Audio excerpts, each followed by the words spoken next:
राजकीय उच्च माध्यमिक विद्यालय मेड़ता सिटी में बेजुबान जीव संरक्षण निमित्त मिशन सेवा ने मेड़ता के आंगनबाड़ी कार्यकर्ताओं को मिट्टी के परिंदे वितरित किए। इसके साथ ही मिट्टी के परिंदों में नियमित रूप से सफाई करने और जल चेंज करने आदि नियमित सेवा करने का संकल्प दिलाया। बाल विकास परियोजना अधिकारी नीतू शर्मा ने कहा कि गर्मी में परिंदों को शीतल जल के लिए मिट्टी के परिंदे उपयुक्त रहते हैं। आंगनबाड़ी केंद्रों पर बालकों को समुचित विकास के साथ बेजुबान जीवों के संरक्षण करना चाहिए। ब्लॉक शिक्षा अधिकारी गोविंद राम बेड़ा ने बताया कि मारवाड़ अंचल में जल की किल्लत रहती है, ऐसे में आवारा पशुओं और पक्षियों के लिए जल व्यवस्था करना हमारा नैतिक जिम्मेदारी बनता है। प्रधानाचार्य पांचाराम डिया ने आभार व्यक्त करते हुए कहा कि गर्मी में परिंदों को शीतल जल के लिए परिंदे लगाने चाहिए।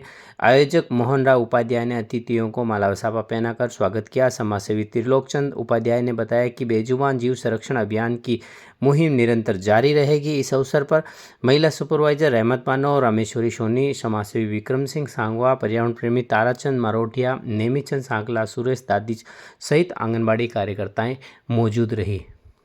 तो भी ये एक पुण्य कार्य है और इस पुण्य कार्य के अंदर जो उपाध्याय एजेंसी सहयोग कर रही है उसका भी विद्यालय परिवार हार्दिक स्वागत करता है। उन्हें सभी मेहमानों का विद्यालय परिवार की तरफ से हार्दिक अभिनंदन, धन्यवाद। जय हिंद, जय भारत। है कि आप बहुत मन से उसको निभाएंगे। अपन थोड़ा बहुत परोपकार का काम तो वैसे भी घर में सभी करते हैं, सभी माता बहने अपन सभी लोग गाय की रोटी निकालना और ये सब अपन करते आ रहेगा। एक ही नया काम अपने साथ और ऐड कर दिया गया है। परिंदा रखते भी होंगे, ज़्यादातर लोग सब लोग रखते हैं। कितने लोग रखते हैं देखो, ठीक है। तो आप लोगों का क्या है, और 5-5 परिंदे आप लोगों को प्रोवाइड कराए जाएंगे। तो आज हम प्रतीकात्मक रूप से एक परिंदा आप सभी लोगों को देंगे। वो एक परिंदा आप लेके जाएंगे और अपने केंद्र में बांधेंगे। क्योंकि अपनी जो सेवाएं हैं ग्रीष्मकाल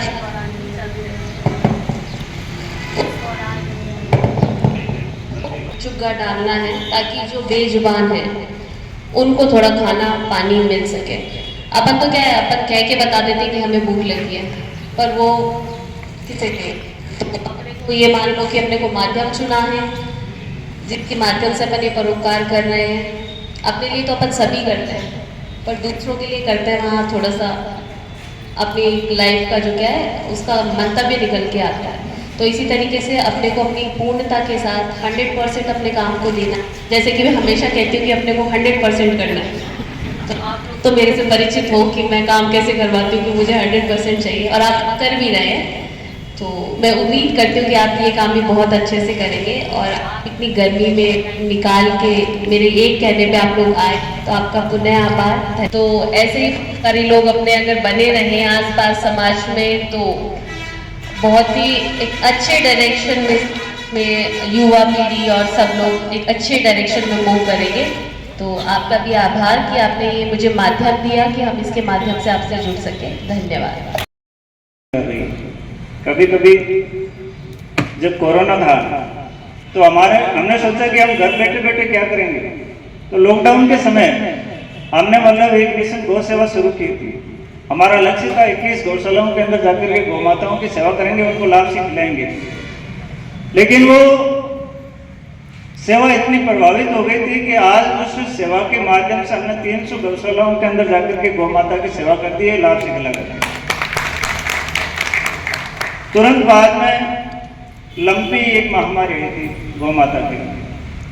तो उस समय भी मिशन सेवा ने एक लक्ष्य ठाना कि इस गौ माता की सेवा के लिए हमारे को कुछ न कुछ करना है। तो हम लोगों ने मतलब एक काटा, आंवला, हल्दी इस प्रकार के मिलाकर के तेल वगैरह, तो प्रत्येक गौशाला के अंदर हम जा करके उनको मतलब काटा पिलाया।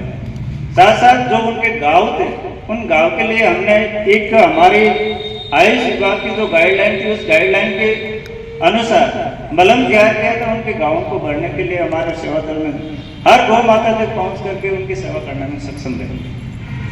साथ साथ विद्यालय शिक्षा जगत से मैं मतलब अध्यापक भी हूँ, तो मेरा लक्ष्य यही रहता है कि लगभग विद्यालय के अंदर एक किचन गार्डन भी विकसित हो, और मैंने काफी विद्यालयों के अंदर ऐसी व्यवस्था करवा दी।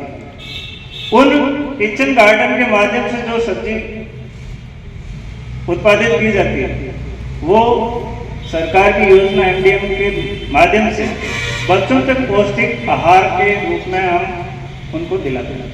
तो वो किचन गार्डन विकसित करने में जो मतलब है, हम सिर्फ विद्यालय परिवार की सेवाएं लेते हैं, बाकी भामाशाह प्रेरित करना हमारा काम रहता है, वहाँ संसाधन उपलब्ध कराना हमारा काम रहता है, उनको मतलब उनकी सुरक्षा नेट लगाना वगैरह वगैरह, बीज सीड सोविंग करना, ये सारे काम हम हमारी मिशन सेवा के माध्यम कर लेते हैं।